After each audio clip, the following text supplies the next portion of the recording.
Once you do the navigation, actual test. So when you say you are testing something, right? For example, you are testing a washing machine. What you will do? You will plug in the power. You will put in your clothes. You will put in some detergent in there, and you run the washing machine. And once the washing machine is done washing, you take clothes out and check whether the washing machine the clothes are clean, right? That's how you test the washing machine in a very basic high level.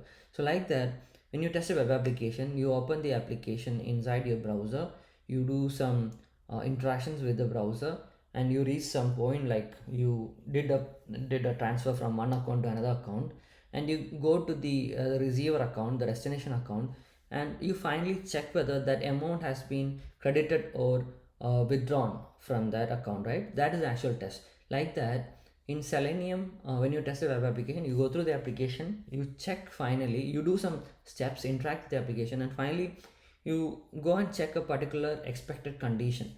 And that expected condition is actually not done by Selenium. To do that, you will have to use some assertion frameworks. So in the Java world, normally you will use JUnit or TestNG, the main two test runners. They provide assertions, or you can use some libraries like Hamcrest to use assertion. So the assertion is like again another API.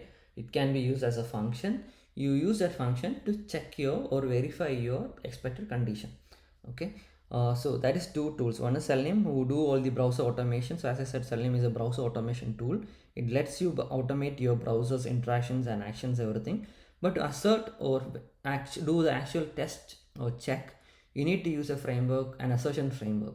In the Java world, JUnit or TestNG commonly used. In C# use NUnit.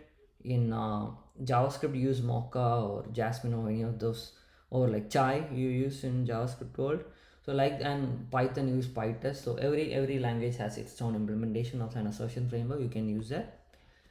And what is a Selenium test? So Selenium test, as I said, is a combination of the steps using Selenium Webdriver and an assertion using your assertion framework, whatever is your choice of interest.